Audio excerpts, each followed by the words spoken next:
Добрый вечер. Вы смотрите программу «Якутия в деталях», проект «Мой доктор». С вами Иван Луцкан, главный врач Якутской республиканской офтальмологической больницы. Каждый из нас хоть раз в жизни сталкивался с бытовыми ожогами. Кружки с чаем, утюги и духовые шкафы периодически создают угрозу нашему здоровью. Обычно с такими травмами мы справляемся самостоятельно в домашних условиях. Если ожог оказался немного серьезней, первую помощь сможет оказать хирург. Что же делать, если человек получил очень сильные ожоги? В этом случае пациенту понадобится консультация комбустиолога или ожогового хирурга, специалиста, которому направляют пациентов с обширными ожогами. Комбустиолог не только лечит термические поражения, но и предупреждает развитие осложнений, вызванное поражением кожи и ожоговым шоком. О том, как организована работа по лечению ожогов и обморожений в Якутии, мы поговорим сегодня с моей гостьей Светланой Семеновой, которая является главным внештатным комбустиологом Министерства здравоохранения Республики Саха-Якутия и руководителем ожогового центра Республиканской больницы номер 2 Центра экстренной медицинской помощи. Добрый вечер, Светлана Владимировна. Вкратце я немножко так затронул, да, значит, чем занимается комбустиолог, но теперь уже более подробно о профессии. Нужен ли отдельный сертификат, насколько она редкая и сколько врачей в Якутии имеет такую специализацию? На самом деле, действительно, комбустиология — это очень редкая профессия. Всего у нас в Российской Федерации примерно 450 человек. По нынешнему законодательству имеют право работать комбустиологи как и хирурги, так и врачи-травматологи. Как традиционно заложилось, до Уральского хребта это в основном врачи-травматологи, а ближе уже к центру России это врачи-хирурги. Мы проходим подготовку только в центральных научно-исследовательских институтах. Это в город Москва, Институт хирургии имени Вишневского, Санкт-Петербург, Джанилидзе и Нижний Новгород, центральный ожоговый центр, бывший всесоюзный ожоговый центр страны. Поэтому подготовка очень серьезная, и нас на сегодняшний день всего 10 человек, врачей, комбустиологов, но вместе с нами работают как и врачи-реаниматологи, подготовленный отдельный врач-терапевт, врач-педиатр и врач-психиатр. Так вышло, что у нас на Дальнем Востоке Якутский ожоговый центр, он является такой единственным в своем роде, хотя, в принципе, климатические условия, что у нас, что и в ряде регионов Дальнего Востока, и Северо-Хабаровского края, и уж Магадан, Чукотка, да, говорит все о том, что все равно такие центры нужны. Вот почему так вышло, что все-таки мы остались единственными на всем Дальнем Востоке? На самом деле ситуация сложилась для комбустиологии на Дальнем Востоке, можно сказать, не очень хорошо, местами даже трагически, потому что, например, в Хабаровском крае, к сожалению, в комбустиологии сложилось так, что не было поддержки ни со стороны руководства, со стороны Минздрава и руководства больницы. И, может быть, где-то наши коллеги немножко подвели, да, не проявили свою жизненную активную позицию. Поэтому сейчас в регионе у них осталось только врача-комбустиолога, например. Да. Есть регионы, конечно, где наши коллеги работают хорошо и успешно, но, к сожалению, у них осталось очень мало коек в связи с тем, что травматизм ниже, то есть это на 20 коек организовано, на 30. Наш ожоговый центр организован на 50 коек, мы работаем в круглосуточном режиме, оказываем экстренную медицинскую помощь, специализированную в профиле комбустиологии и хирургия, в том числе и оказываем высокотехнологичную помощь. В год примерно у нас проходит 800 пациентов, примерно 500 из них с ожогами, 200 с холодовой травмой и 100 — это последствия термической травмы, это рубцы и там различные раны другого генеза. Ну вот как раз по поводу холодовой травмы. У нас все-таки, мы уже несколько раз поговорили о том, что климатические условия, летом жарко, это чаще всего и пожары, в том числе и уверен, что к вам поступали люди, которые после тушения лесных пожаров были, и из пожаров, которые были в банях, и в различных жилых строениях. Но зима — это всегда в первую очередь обморожение. Вот, кто чаще всего поступает, что становится причиной обморожения и как себя, наверное, обезопасить в этом случае для того, чтобы не стать пациентом вашего центра? Ну, абсолютно правильный вопрос. Холодовая травма является краевой для Республики Саха-Якутия. На самом деле, абсолютно верно вы заметили. В основном это мужчины трудоспособного возраста, к сожалению. И, к сожалению, получается так, что травмы мужчин наши получают в состоянии алкогольного опьянения. В основных случаях. Но, конечно же, бывают исключения в виде производственной травмы, нападений, хулиганства. получения травмы, например, на фоне какого-то тяжелого своего заболевания, например, ишемического инсульта или инфаркта, допустим. Да? Поэтому травма, она сама по себе очень тяжелая, она редкая и характерна только для северных регионов нашей страны. Но если посмотреть в температурном движении карты Российской Федерации, видно, что 2/3 из нее действительно проживает все население в низких температурах. И вот, наконец-то, нам удалось в последние годы обратить на эту проблему особое внимание наших главных внештатных специалистов Российской Федерации. И наше отделение, вот, в частности, участвовало в разработке клинических рекомендаций, стандартов для всех специалистов Российской Федерации. Угу. Ну, центру исполнилось буквально недавно, по-моему, 30 лет. Да. Какие-то итоги можно подвести? Какие-то есть достижения? Какие-то есть перспективы роста? Действительно, за 30 лет нам удалось многое. Это колоссальная работа огромного количества моих коллег, старших коллег, наших наставников, наших молодых коллег, всех и врачей, и сестер, врачей, ревматологов, всех наших и все, кто нам помогает, конечно же, внесли огромный вклад в наше развитие. Если раньше наше отделение располагалось в основном, это был старый корпус двухэтажный бывшего гастроэнтерологического отделения деревянное, это мы сейчас располагаемся в бывшем здании военного госпиталя. Ну и, конечно, сделан огромный шаг вперед.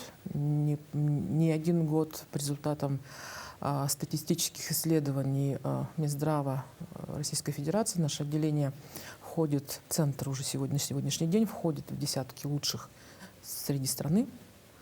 И есть особые шаги в развитии. Мы принимали активное участие в ряде научных исследований. Например, мы совместно с Институтом Вишневского и Российской медицинской академией постдипломного образования мы участвовали в научном исследовании с применением не стволовых клеток, правильно, а аллофибробластов. В применении новых клеточных технологий. Но на сегодняшний день мы пошли дальше, потому что этих технологий это дорогостоящие, да, и их следует применять только в том случае, если идет вопрос о жизни пациента. И, допустим, сейчас у нас есть такие технологии, когда позволяют, если клетка растет очень долго, там, в течение 27 дней, грубо, усредненно, да, то за этот какой-то период пограничные ожоги мы успеваем закрыть, в том числе и глубокие, посредством аутодермопластики и других технологий. И поэтому на сегодняшний день вот вперед выходят сигнальные аминокислоты, фактор роста, что мы потихоньку начинаем применять в своей практике. Ну вот, все-таки, если взять историю оказания первой доврачебной помощи, и вот в частности обморожений, эта тема всегда будет актуальна, потому что у нас и дети на улицах гуляют, там перчатки забывают надевать на себя.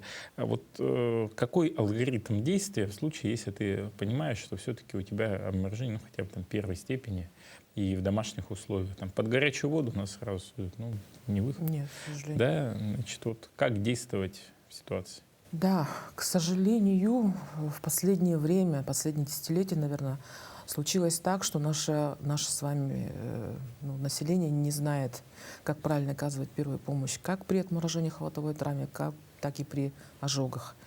Различные бывают курьезные случаи, когда привозят ребенка обожженного, обмазанного зубной пастой, например, да, или там еще что-то другое, как бы первую помощь оказывает. Но вот при холодовой травме, в частности, нужно обязательно. Если все-таки это отморожение первой степени, то оно характерно гиперемией, болями, и там просто будет покраснение кожи без пузырей. Например, щеки, нос, когда вы долго пробыли там в ветреную погоду, без шарфика на улице. В этом случае ни в коем случае нельзя растирать, ни в коем случае растирать надо снегом, только прилаживаете сухую, можно приложить сухую, что-то шарфик, варежки, что-то как бы не влажное, да, зайти в теплое помещение, не растирая, дождаться какого-то времени, чтобы отогрелось, и уже потихоньку уже двигаться домой. Дома можно приложить разные мази на водорастворимой основе, это как всем известный левомиколь, левосин. Ни в коем случае нельзя применять на жирной основе, любимый всеми гусиный жир, к сожалению, тоже нельзя, если есть рана, например, да. Ну и в случае первой-второй степени отморожения характерно, когда появляются пузыри с циррозным желтым содержимым, мелкие, маленькие по размеру, и такие, конечно, как бы площадь, когда небольшая, то это ничего серьезного. Это считается поверхностное отморожение и, в принципе, может лечиться в поликлинике. Но если мы говорим об отморожениях первой и второй степени, их много, да, ну, случилось так, бывает разное. Например, кто-то недооценил свои силы, упал или потерял сознание, долго пролежал в не сильно холодную погоду на улице и получил контактное отморожение, например, да, и очень много пузырей, очень много красноты, и площадь большая. В таком случае, да, надо действительно везти к нам. Если отморожение глубокое, и, значит, вы обнаружили пострадавшего человека на улице, да, и вы понимаете, что человек, скорее всего, пролежал долго, и если либо время его нахождения в низких температурах неизвестно, то, во-первых, нельзя двигать пострадавшую конечность, нельзя растирать, нельзя погружать в горячую воду. Нужно как можно больше завернуть подручными материалами, это шарфиком, там, курткой, одеялом, занести пострадавшего в теплое помещение, вызвать скорую помощь и доставить его к нам. Значит, ну вот по поводу зимы, да, все-таки наполняемость центра становится наверняка больше.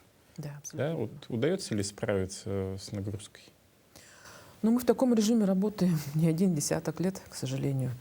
Зимний период характерен для нас большим количеством поступлений, зависит от климатических особенностей зимы.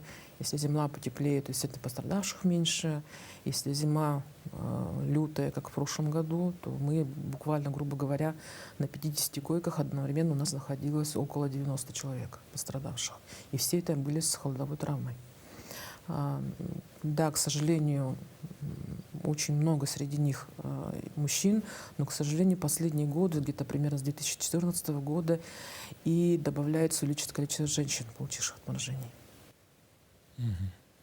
А если вот взять среднее пребывание человека после холодовой травмы на койке, вот сколько оно в среднем составляет? Это же не там, день-два. Да. Явно он намного дольше. Да.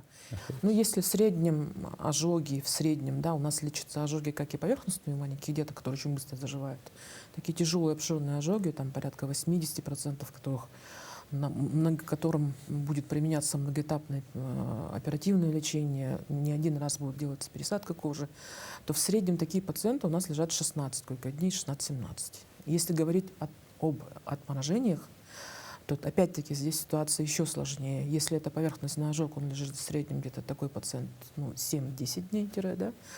Если это глубокое отморожение с вовлечением коленных суставов, с вовлечением глубоких структур, в том числе мышечек, костных, то бывает, что такие пациенты лежат более 100 койко-дней. И в среднем на пересчете получается цифра 27,6 примерно койко-дней. Ну, почти месяц, если Почти так. месяц. Безусловно, целый месяц находиться в больнице, тут требуется внимание коллектива, который работает в центре. Немножко о нем можете рассказать? Кто это, что за люди, какой состав ваших сотрудников? Я действительно очень горжусь своими коллегами, потому что это высокопрофессиональные, очень подготовленные люди с особым складом характера. Наверное, в комбустиологии подходят люди такие, знаете, добрые сердцем, очень терпеливые, доброжелательные, стрессоустойчивые, которые готовы отдавать многие собственные силы для выхаживания таких действительно трудных пациентов. Потому что от внимания медицинского персонала зависит очень много, от его внимательности. Каждый день видеть страдания пациентов, и видеть длительно и сохранять такую неспокойность сердца, да, скажем, чувствительность, это действительно очень трудно. Это нужно обладать хорошим характером таким, да, и действительно большим добрым сердцем. И я очень горжусь, что все коллеги в нашем центре, они действительно вот такие вот люди самоотверженные, решительные, героические. И действительно вкладывают очень много сил собственных и умственных не только для выхаживания, но еще плюс для развития какого-то, да, внедрения новых технологий. Ну и самое главное, что я считаю, что наш коллектив, он в любом случае всегда он бьется до конца. С вашим опытом вы наверняка встречали разные случаи в жизни. Вы говорили о причинах. Чаще всего, кто к вам попадает, все-таки это и алкоголь, это и нарушение правил безопасности. Ну вот, может быть, какие-то были яркие такие моменты из практики, какой-то интересный пациент, который потом или приходил, вас благодарил, или вот удалось его спасти там в крайне тяжелой степени поражения и так далее. Вот. Чем можете поделиться? Если действительно каждый пациент уникален по-своему, давайте начнем с этого. Потому что это отдельная жизнь, это отдельный человек, это отдельная судьба. Да?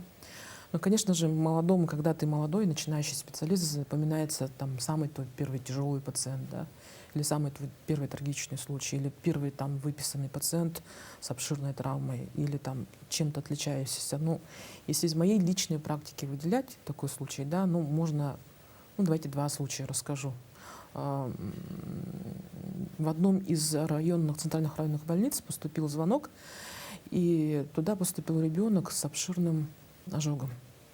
Это как раз были дни подготовки к ИСЭХу, люди готовились, что-то готовили, и что-то кипело в большой кастрюле с водой. Маленький ребенок, тогда ему было годик с чем-то, он баловался, бегал, и, грубо говоря, он подскользнулся и прямо в этот бак упал, как мы поняли. Когда мы прилетели бригадой в центральную районную больницу, мы обнаружили крайне тяжелого ребенка. Плюс ко всему это было лето, это был отпускной период, и мы обнаружили то, что рядом с нашими молодыми коллегами нет старших наставников, и они буквально там, скажем так, варятся в собственном соку. Ребенок был крайне тяжелый, нетранспортабельный. У нас в отделении тоже отпускной период, врачей мало, да. Соответственно, если летом у нас немножко пациентов становится чуть меньше, мы стараемся всех отпустить в отпуск, чтобы как-то вот люди успели отдохнуть. Соответственно, остаться на месте и дальше оказывать там медицинскую помощь мы тоже не можем. Значит, авиапорт передает, что погода портится, и у вас на принятие решения 30 минут. Ну, что мы сделали? Мы оставили пациента, но под свое круглосуточное наблюдение. То есть мы расписали все лечение до миллиграммов до каждого часа, проинструктировали весь медицинский персонал, начиная от врачей, заканчивая санитаркой, и улетели обратно. Для меня лично это было очень тяжело. Оставить тяжелого ребенка на месте, и, честно говоря, ну, и все мои коллеги, мы очень сильно переживали, потому что для нас это было впервые. К чести своих молодых коллег, которые тогда, врачи-реаниматологи, работали на месте, они четко следовали всем нашим рекомендациям и стабилизировали этого маленького мальчика. Когда мы вернулись через 3 дня, уже ребенка можно было вывозить, да, и он был оценен как транспортабельный. Но опять-таки портится погода, я такое видела впервые, когда облака идут не с одной стороны, а со всех, и, грубо говоря, вот над этим населенным пунктом образовалось такое грозовое кольцо, и у нас есть время только взять малыша как бы на борт и улететь быстро-быстро. И мы в течение там получаса часа собрались, быстренько-быстренько, и полетели в город Якутск. Мы благополучно долетели. Конечно же, мальчик пережил не одну операцию, это было несколько этапов свободной аутодермопластики. Он был одним из первых, которым мы тоже в рамках научных исследований тогда еще применили лилифизированные аллофибриласты, которые мы получали из города Екатеринбурга под руководством нашего наставника Никулиной Галины Николаевны, которой, к сожалению, сейчас нет. Вот. И ребенок выжил. Он выжил, он сейчас уже совсем большой, и я знаю, что, в принципе, у него все хорошо. Отлично. С 2008 года вы работаете в режиме телемедицинских консультаций. Насколько это эффективно в комбустиологии, в целом в лечении ожогов? Может быть, вы были какими-то определенными новаторами, и вот этот опыт можно будет где-то даже передавать? Да, ну вот действительно, вот этот случай, один из случаев, да, ярких, которые я привела, нас всех, не только меня, но и моих коллег, натолкнул на такую мысль, что нам нужно обязательно связываться в онлайн-режиме любыми способами с нашими специалистами во всех уголках нашей республики.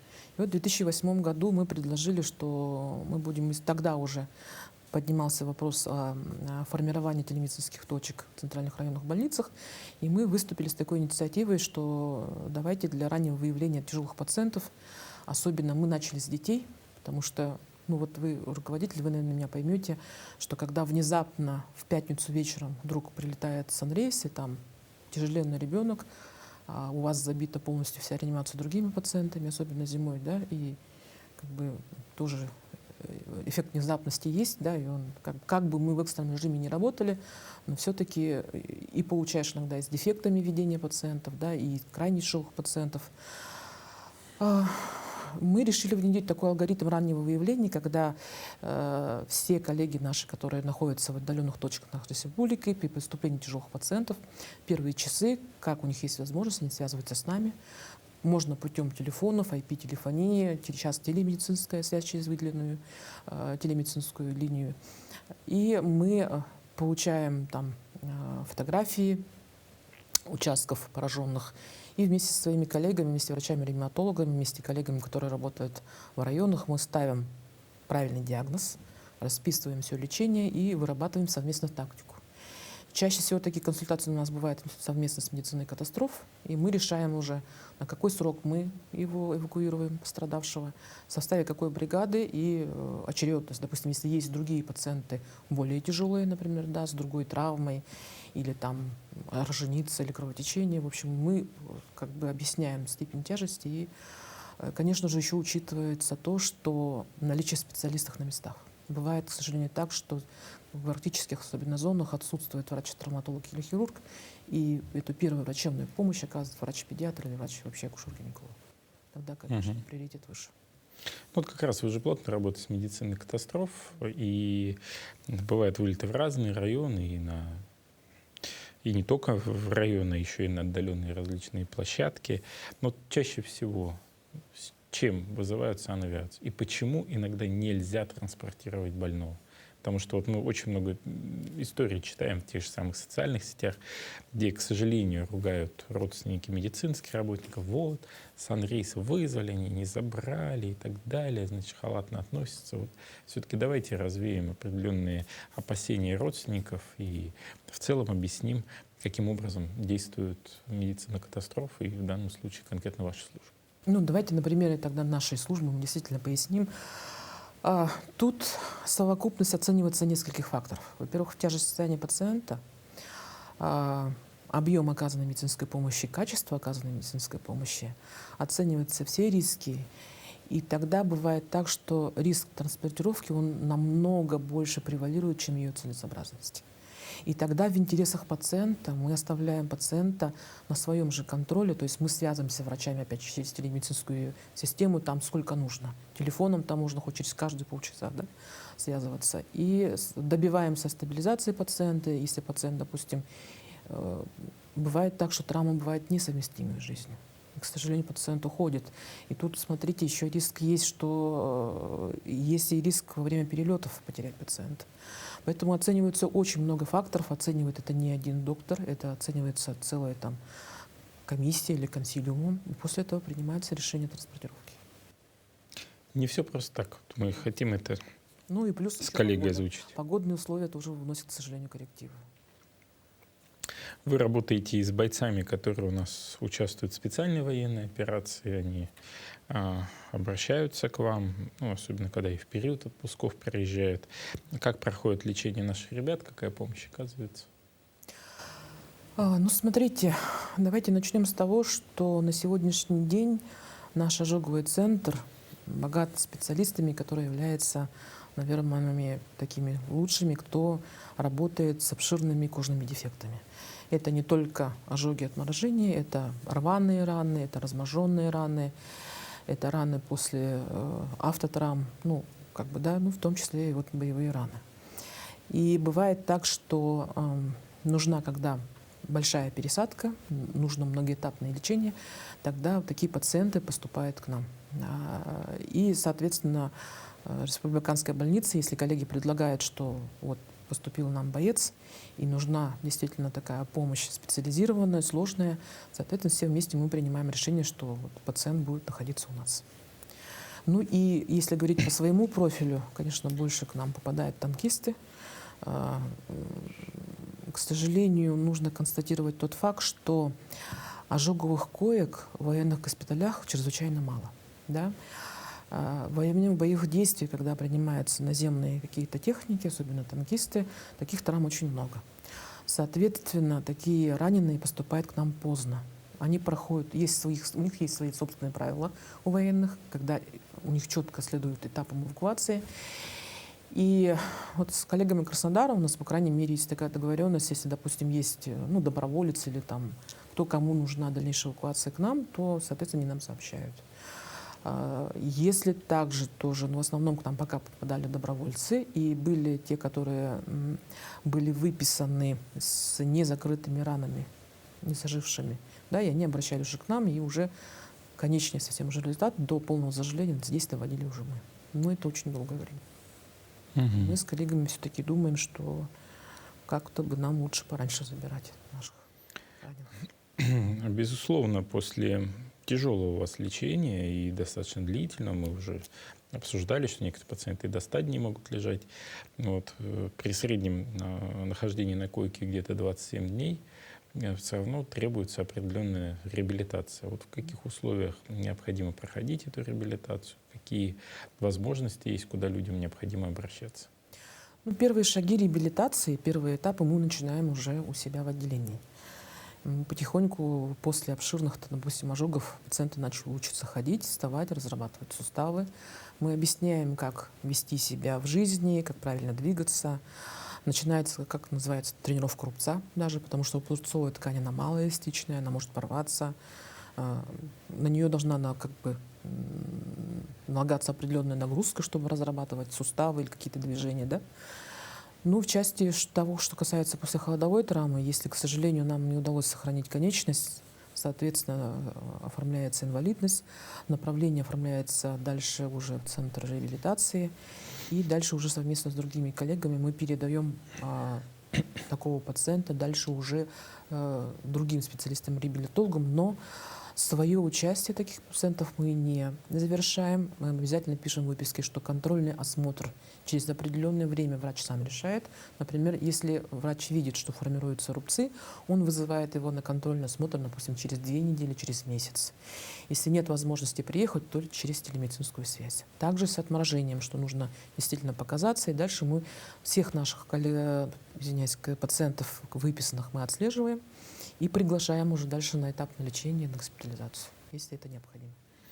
Но все-таки возвращаясь к теме ожогов, да, про обморожение мы так детально поговорили, вот по ожогам, да, они тоже бывают разной степени, и порой в домашних условиях не каждый может определить, какая степень поражения, это может определить только специалист, но все-таки вот по первой помощи, да, при ожогах, что необходимо делать в первую очередь?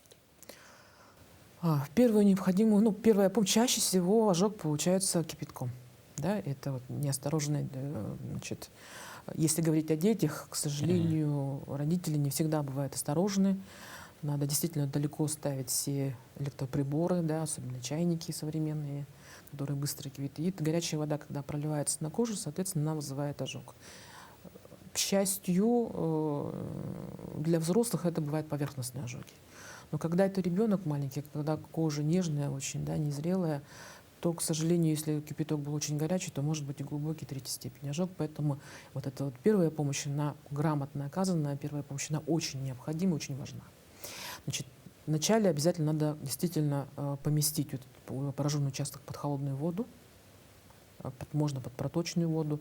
Можно приложить холодное что-то, достать с холодильника, там что-то замороженное, завернуть его в чистое полотенчико, приложить, да, сделать компресс.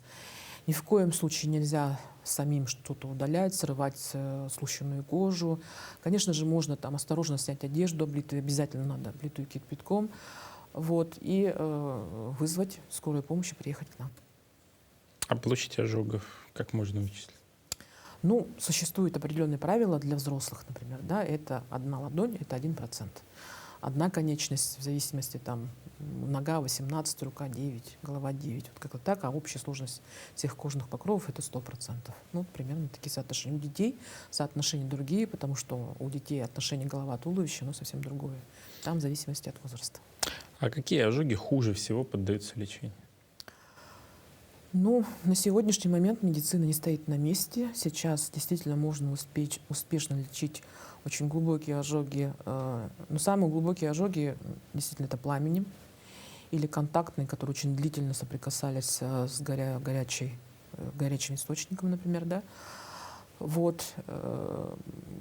Но химические ожоги сложно лечатся, скажем так, потому что некоторые химические вещества в виде щелочи, они очень быстро, скажем так, растворяются в кожных покровах, очень быстро поражают подлежащие ткани.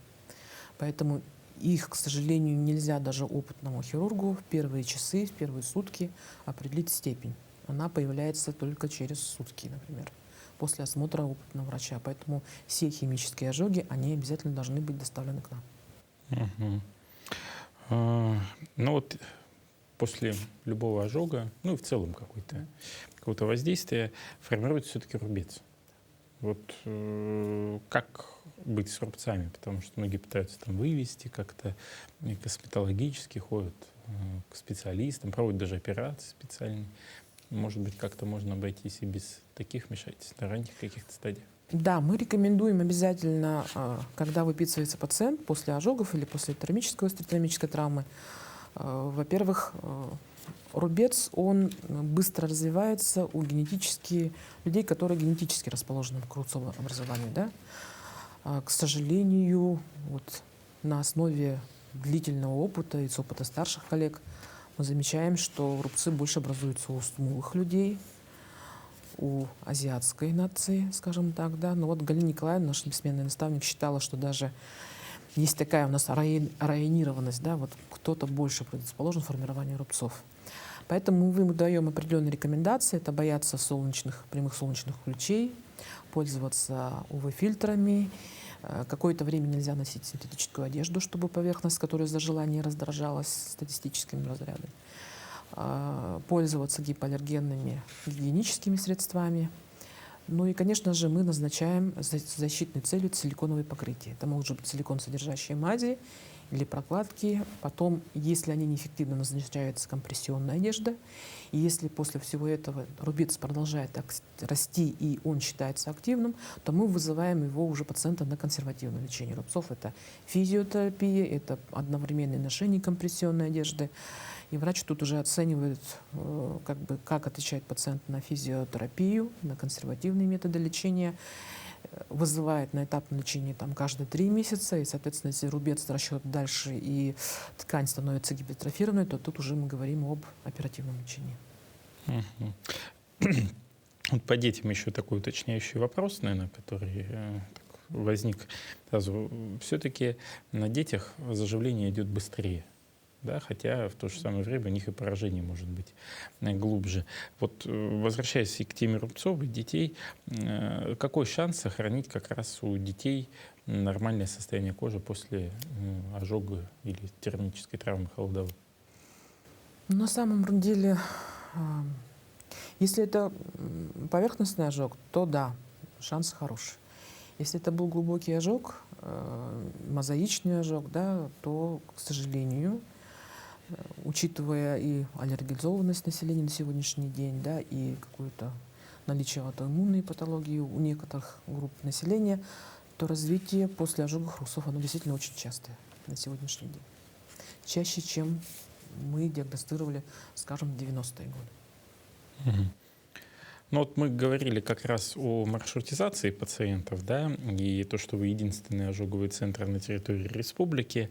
Вот как быть человеку, который живет в районе республики, в Улусе, ожогового центра у него рядом нет, вот к кому он должен в первую очередь обратиться? Сразу к хирургу в приемный покой экстренный или к кому? Да, сразу к хирургу. И врач, оценив ситуацию, он решает уже дальше, подлежит этот пациент переводу или нет. Или, вернее, есть определенные диагнозы. Согласно приказу Минздрава Республики Саха-Якутия, при каких диагнозах он обязан произвести телемедицинскую консультацию в круглосуточном режиме. И мы совместно решим, подлежит дальше он переводу к нам на специальное лечение, или доктора могут на месте справиться сами. Ну вот очень часто читал материалы о, ну и моем преподавателе, и вашем научном руководителе Алексее Верево-Захаровиче, который очень много посвятил своих научных работ, в том числе и докторскую диссертацию, как раз лечению холодовой травме. Вот насколько сейчас применяются методики, которые разработал Верево-Захарович, какие у них есть тенденции к развитию, и в целом, может быть, есть какие-то уже намеки на какие-то новые исследования в этой области? Верево-Захарович, он гениальный ученый. Да, его предложения, его методики основаны на практической деятельности нашего отделения многие-многие года. Это не только, скажем, Ну, тут надо подразделять, да, и Рева Захарович — это научный работник, а практические врачи — это вот отдельная когорта, как бы, да. И основываясь на нашем опыте многолетнем, не только нас сейчас, да, но и моих старших коллег, которые очень много посвящали этому вопросу времени и сил. Например, наш основатель нашего отделения, теперь уже центр, имя которого мы носим, Василий Васильевич Пожидонов, он был таким новатором, он был первым, кто предложил использовать консервативные методы лечения. Он очень много уделял внимания лечению холодовой травмы острой, он очень много уделял внимания реабилитации. И поэтому на его предложениях, на его идеях, можно сказать, тогда мы дальше и доработали, и Рева Захарович внес какие-то определенные свои предложения. И на сегодняшний день, конечно же, мы пользуемся всеми этими методиками достаточно успешно и являемся флагманом лечения холодовой травмы. И поэтому, наверное, нам вот коллеги с Москвы доверили участвовать и в разработке национальных рекомендаций, стандартов. Да? Что касается приоритетов, конечно же, не приоритетов, а направлений развития. В этом направлении очень много. Мы, например, сейчас и участвуем в разработке и термоизолирующих повязок, и оценки, диагностики, новых методов диагностики. Мы принимаем участие в апробации нового оборудования, например, да, которое могло бы быть использовано для управляемой гипотермии и согревания. Это врачи, наши реаниматологи в том числе, и много-много разного всего. Но в основном, конечно же, сейчас мы уделяем лечению гипотермии, это общего охлаждения. Это самая большая причина, по которой сейчас, скажем так, на самом деле смертность от гипотермии вне стен медицинских учреждений на территории Якутии, она очень высока. Очень высока, и в разрезе даже мира очень высока. Но если пациент все-таки доехал до нас, да, и попадает в лечебное учреждение на территории Российской Федерации, тем не менее выживаемость таких пациентов по сравнению с Америкой или там, с Норвегией, приполярными зонами, выживаемость медицинских учреждений у нас получается лучше оставить живых, нежели там. Спасибо большое, Светлана Владимировна, за столь познавательную беседу. Для себя тоже очень многое подчеркнул. Я хочу напомнить нашим телезрителям, что у нас сегодня в гостях был главный штатный комбустиолог Министерства здравоохранения Республики Саха-Якутия, руководитель ожогового центра Республиканской больницы номер 2 Центра экстренной медицинской помощи Светлана Владимировна Семенова. И мы говорили о ожогах, о холодовой травме, о том, какие есть в первую очередь первые правила поведения и оказания первой доврачебной помощи, о том, куда необходимо обращаться и что нужно в целом делать для того, чтобы сохранить свое здоровье. Я еще раз благодарю за беседу, желаю успехов вашему коллективу и, конечно, мы все желаем нашим пациентам крепкого здоровья. На этом выпуск программы «Якутия в деталях. Мой доктор» подошел к концу. С вами был Иван Луцкан. Смотрите нас по будням в 19:15, повторы на канале «Якутия-24» и в социальных сетях. Мы рассказываем то, о чем живет здравоохранение Республики Саха-Якутия. Всего вам доброго и до свидания.